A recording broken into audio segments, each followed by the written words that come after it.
Greetings everyone, my name is Jake Nicolussi and today we'll be talking about teacher stress and burnout from a multidisciplinary approach. Multidisciplinary practice allows the collaboration of multiple specialist practitioners able to address diverse health needs and concerns. I'll be presenting from an educational and developmental psychology perspective, while my colleagues will present from a counseling and clinical perspective. Teachers unfortunately have one of the most stressful occupations, resulting in high levels of burnout and stress. Stress can be defined as a state of anxiety resulting from one's coping strategies being overwhelmed, leaving the individual feeling threatened and unable to deal with the current circumstances. Burnout, on the other hand, involves emotional exhaustion and reduced feelings of accomplishment. It's the final stage of enduring consistent job stress. While the two are linked, it's important to note that stress and burnout differ. Teachers tend to have immense responsibilities and thus have so many outlets for stress to occur. Research highlights several stresses teachers deal with, including student misbehavior and lack of motivation, large workloads, time pressures, lack of resources, relationships with colleagues and their expectations, role ambiguity, and parental interactions. A study by Klein-Ross, Little, and Kinehus explores the level of stress teachers experienced from these sources. Workload and student behavior were at the top of that list. An educational and developmental psychologist is proficient in assisting teachers with not only school-related issues, such as problem behaviors and role ambiguity, but also adulthood problems, such as work stress. These psychologists have the skills to identify problems, assess learning or behavioral difficulties, provide consultations to individuals or groups, as well as design a variety of treatment and training programs to benefit clients. Developmental counseling and therapy involves the assessment of how an individual understands a situation and expands their knowledge, generating more complex ways of thinking. This therapy is based around exploring different cognitive developmental modalities teachers use to define students' behavior and the classroom. A sensory motor modality involves erratic and irrational perspective of behaviors, while the concrete modality involves a more detailed and linear approach. Formal operational responses involve identifying patterns of thinking or behavior. The final modality is dialectic or systematic, involving understanding, interacting systems, or multiple and changing patterns. Teachers usually get caught in a preferred modality, causing them to sometimes have a narrow vision of the classroom. Psychologist and teacher cooperation can result in the construct of a development plan based off the most appropriate modality, generating insight and understanding. One of the principal points of contact and support from a psychological perspective is a school counselor. Clemens points out that teacher referrals for students typically involve solving a misbehavior problem.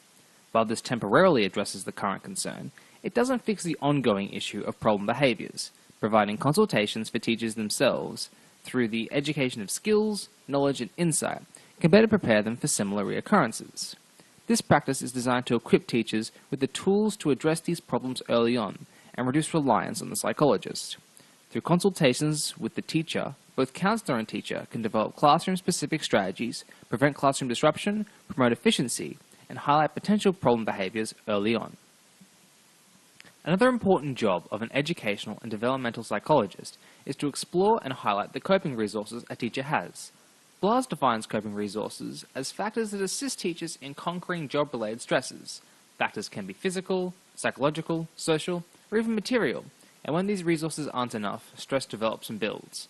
Resources can be internal, such as personalized behavioral patterns, like self-efficacy, or external, such as social support or school facilities. Hung identified that social support can be one of the most effective ways of assisting teachers dealing with stress, whether it be through colleagues or friends and family. Problem-focused coping strategies tend to be more prominent in individuals with strong and sound social support. Self-efficacy can be identified as an individual believing they are able to overcome a barrier of adversity through determination and prepared strategies. Perceived self-efficacy is a teacher's perceived capabilities that they can perform a certain task successfully, thus increasing the likelihood of that task being completed. Self-efficacy has the potential to prevent stresses such as student discipline and misbehavior, as well as teaching instruction, due to the confidence, control, and security in their ability to successfully and competently complete each task. Self-efficacy influences a teacher's judgment and how effectively they believe they can control and teach a class.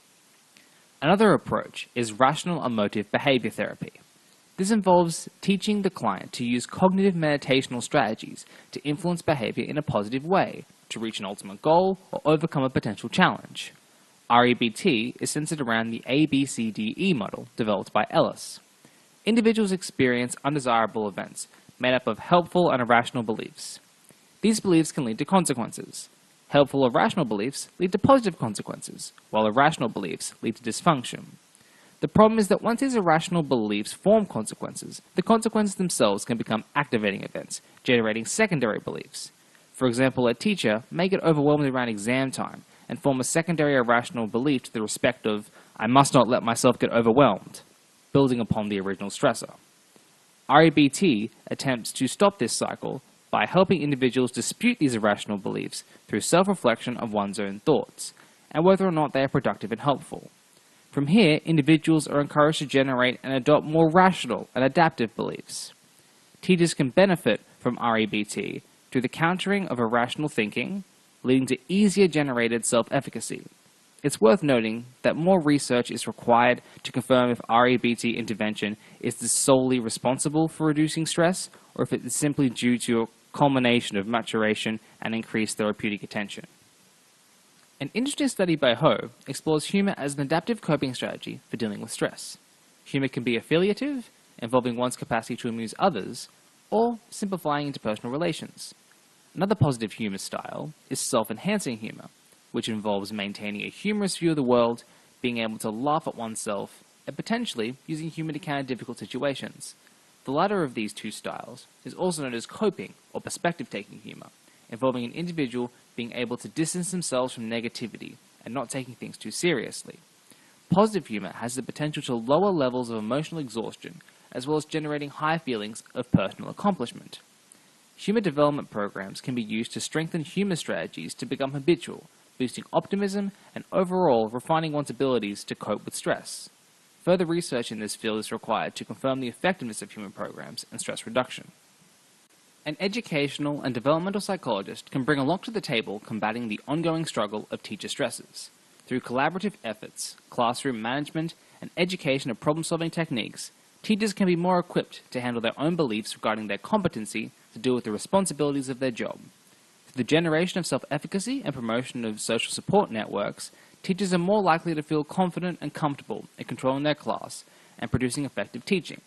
While still requiring some research, REBT and humor are interesting strategies psychologists can use to help teachers reduce the effect of stresses. The prevention of stresses is important, but in some cases, the stress can be too overwhelming. In these cases where burnout is apparent or soon to be, a different approach, practitioner, or psychological perspective is needed to effectively treat and help the client.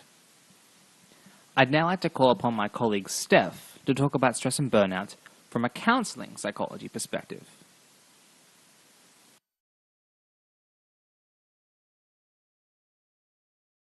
Thanks, Jake. Hi everyone, my name is Stephanie Lee, and as Jake has said, we will be discussing stress and burnout in teachers.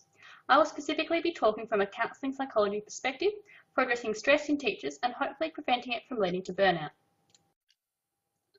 So the APS defines counselling psychology to have a focus on psychotherapy and counselling. They are involved in the diagnosis and the treatment of psychological problems and mental health disorders. They utilise multiple client modalities and value the therapeutic alliance. The roles are very similar to those of a clinical psychologist, but generally, counselling psychologists help people in the general population who are going through a stressful time and who may have less severe psychological problems. As a counselling psychologist, I will attempt to assist teachers who are suffering from stress as a result of their job. In my talk, I'll provide evidence and research surrounding the humanistic perspective on the origins of stress and burnout, and discuss how counselling psychologists can assist teachers in stress management to prevent burnout through counselling sessions as well as a mindfulness intervention. Counselling psychologists are taught a range of models and perspectives, some of which include the psychodynamic, systemic, cognitive behavioural and humanistic existential perspectives. Mattia and Grant report that currently over 46% of counselling psychologists identify as having an eclectic therapeutic orientation, one which encompasses many different perspectives. For the purpose of this talk, I'll be focusing on a humanistic existential perspective of stress and burnout as this emphasizes the importance of the therapeutic alliance in treatment outcomes. Expanding on Jake's definition of stress, Lazarus and Folkman define stress to be an interaction between the person and their environment, which is personally appraised to exceed an individual's personal resources. Stress is a state of psychological pressure influenced by personality, environmental factors, and emotional responses. When an individual is exposed to prolonged chronic stress, this can lead to burnout. Malak proposes that burnout is a work-related construct with three main dimensions: emotional exhaustion, depersonalization, and reduced personal accomplishment. There are a range of models which propose an explanation of stress and burnout. However, I will focus on the humanistic existential model of burnout proposed by Frankl. According to the humanistic perspective, one's primary motivational force is finding meaning in life due to the finality of death. Failing to find meaning can result in an existential crisis and consequently burnout. Continuous challenges in one's job can lead to feelings of incompetence and being unsuccessful, which can decrease occupational meaningfulness and result in emotional exhaustion and burnout. However, this model of burnout is not exact. Work environments are not all positive or negative, and each day there is a complex combination of degrees of stress and support. Therefore, occupational meaningfulness will fluctuate through interacting with one's environment. In addition, burnout is not stagnant, but a product of expectations of occupational role and work environment dynamics. When a counselling psychologist is working with a client who is currently undergoing work-related stress, this model can provide a good starting point looking into the core underpinnings of stress. There are many definitions of teacher stress. Specifically, Kirikou defines stress to be an unpleasant and negative emotion experienced by a teacher, resulting from some aspect of their work. Multiple survey data have identified teachers to have one of the highest stress professions. Stresses, however, are also unique to the individual and are influenced by personality, values, skills, and their environment. Research has indicated the three most major common stresses in teachers to be classroom practices, assessing student work in progress, and relations with parents. Primarily, Hultel, Miller, and Gustafsson identified these stresses to be associated with one's perceived ability to successfully perform their job and self-efficacy. As in the humanistic existential model of burnout, feelings of incompetence related to these stresses can lead to a decrease in workplace meaningfulness and result in possible burnout. Therefore, it is important to identify the unique areas of stress felt by teachers and to provide solutions to decreasing or managing the stress experienced. Clark explored stress management using a person-centered humanistic approach. A counsellor works collaboratively with each client, empowering them to take control and lead the therapeutic process, supporting their own innate growth, development, and healing. Lambert and Barley conducted a meta-analysis and indicated client improvement was dependent only on 15% to therapeutic techniques and 30% to the therapeutic relationship, so this is double, emphasizing that the therapeutic alliance between the psychologist and the client has the greatest positive impact on the client. Humanistic person-centered counselling stems back to Rogers' three core conditions, believed to be necessary for therapeutic personality change. These are empathy, unconditional positive regard, and congruence. In regards to stress management, this approach is concerned with the client's personal and subjective attributions of the perceived problem or stressor. This subjective appreciation of the stressor is inhibiting the client's optimal growth. Psychotherapy sessions are an important first step to allowing teachers to recount his or her experiences and become more aware of the stresses and main triggers in relation to their working life. Counselling psychologists are able to foster successful therapeutic change by what Rogers described as having an accurate and empathetic understanding of the client's awareness of his own experience. There is much evidence surrounding the importance of the therapeutic alliance in successful treatment outcomes, as previously mentioned. However, empirical research surrounding person-centered humanistic therapy is controversial. Traditionally valued quantitative and qualitative methodologies are questionable when attempting to quantify the client, psychologist, or counsellor relationships. There is an identified lack of large-scale quantitative efficacy studies and a preference for qualitative humanistic methods and case study research. Therefore, under the modern evidence-based scientific paradigm, the usefulness of a humanistic counselling approach is threatened by the uncertainty of this causal research. In addition to counselling sessions, teachers may request some take-home self-management techniques. Traditionally seen to be a cognitive behavioural technique, mindfulness meditation is also supportive of other models, including the humanistic existential perspective. This is termed mindfulness-based existential therapy, MBET, and as a technique itself, it is new to the literature, but is based on well-established principles of mindfulness and existential therapy. Mindfulness allows an individual to further explore existential themes by encouraging the client to build awareness and enhance attention.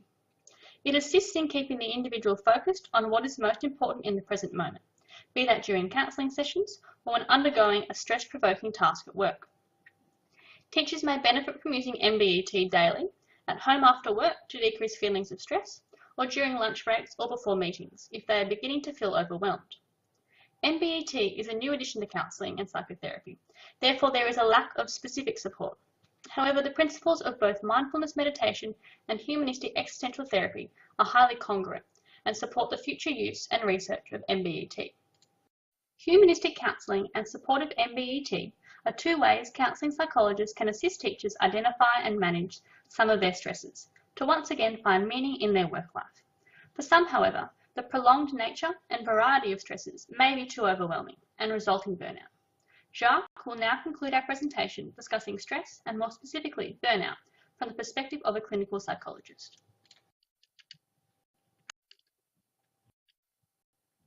Thank you very much, Steph. Good afternoon, everyone. My name is Jacques Touzeau, and today I'm going to be talking to you about teacher burnout with reference to the professional perspective of a clinical psychologist. In this PowerPoint presentation, I will begin by providing a brief definition of what a clinical psychologist is, followed by a discussion on occupational burnout and teacher burnout with reference to the research conducted by Maslach and colleagues. I will then discuss the importance of learning the stresses and variables that are contributing to a client-teacher's burnout, as this will aid a clinical psychologist in selecting the most beneficial intervention technique for a client. I will then provide discussion on cognitive behavioral therapy as a treatment method for teacher burnout, followed by identifying some limitations and gaps in the literature. What is a clinical psychologist?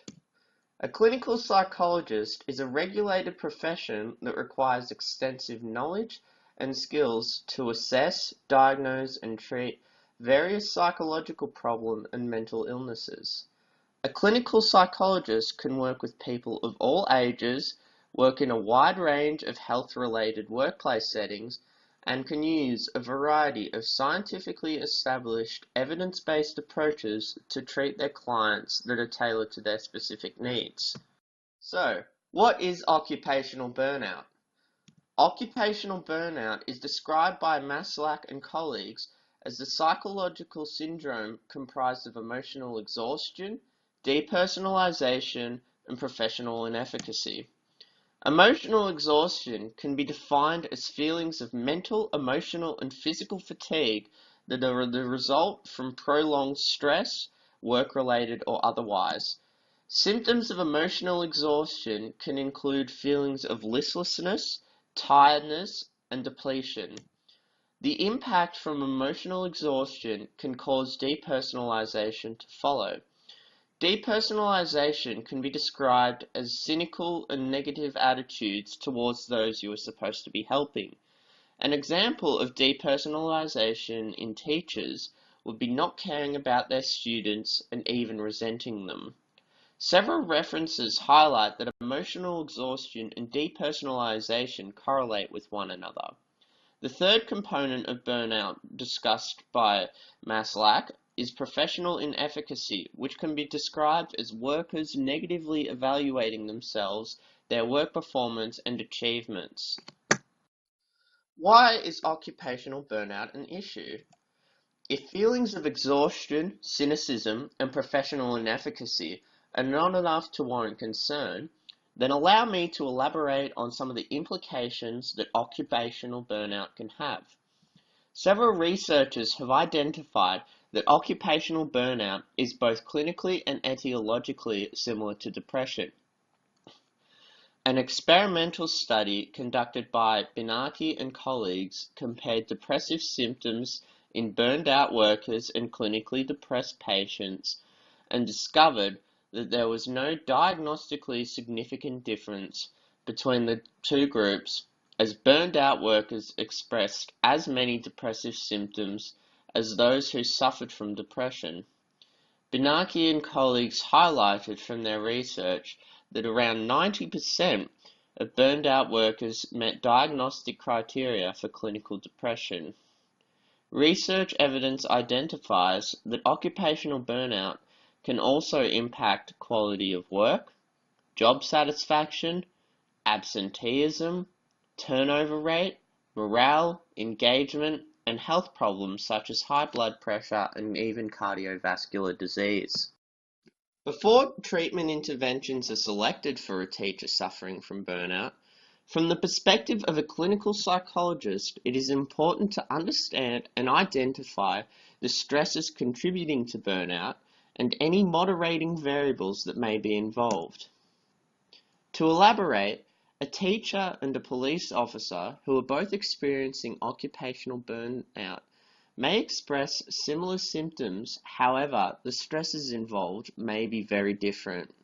Furthermore, a primary school teacher and a secondary school teacher who are both suffering from occupational burnout may do as the result from different workplace stresses despite working in the same profession. Inaku and colleagues state that teacher burnout is related to teacher-specific stresses that may consist of emotional climate of the classroom, teacher-student relationships, interpersonal conflict with pupils, parents, and/or colleagues, workload, lack of support from supervisors, and an imbalance between teaching demands and teaching resources. Client-specific stresses and variables contributing to burnout are important to identify, as Maria Katu and colleagues identified through their meta-analysis that interventions do not have similar effects on each of the three components of burnout, meaning that a multidisciplinary approach may be required to treat all components of burnout. Cognitive behavioral therapy, also known as CBT, aims to strengthen and develop employee coping skills so that they can handle stresses effectively. CBT works under the assumption that the perceptions an individual has about themselves and the world influences their emotions and behaviors. CBT aims to reduce stress and burnout by changing these assumptions that an individual has. The research literature regarding CBT to treat burnout provides mixed results. Maria Katu and colleagues highlighted that CBT and relaxation techniques were only effective for the reduction of emotional exhaustion. The findings of the meta-analysis on teacher burnout conducted by Inaku and colleagues had similar findings, with CBT having a statistically significant effect on treating emotional exhaustion only. Yovanov found that intervention techniques addressing stress management coping skills for teachers and support groups had desirable effects on depersonalization and personal accomplishment. There are some limitations in the research literature regarding interventions for reducing burnout in teachers as well as in burnout overall. Much of the research focuses on addressing burnout from an individual perspective as opposed to an organizational one. Maslach suggests that focusing on individual behavior will not produce improvement of psychological outcomes. Maria Katu and colleagues supported Maslach, identifying that there needs to be more research conducted on burnout interventions at an organizational level, as this could have a different effect on burnout scales. To conclude, this presentation has provided an overview of the role of a clinical psychologist, explained what occupational burnout is and provided reasons as to why it's an issue, discussed the importance of understanding the symptoms and variables involved before treatment as burnout varies from client to client, provided a brief overview of CBT as a treatment intervention of occupational burnout, focusing on the research literature, followed by some limitations in the research of occupational burnout. Overall, this PowerPoint presentation has provided a multidisciplinary approach to teacher stress and burnout from the perspective of a developmental and educational psychologist, a counseling psychologist, and a clinical psychologist. Thank you for listening to our presentation.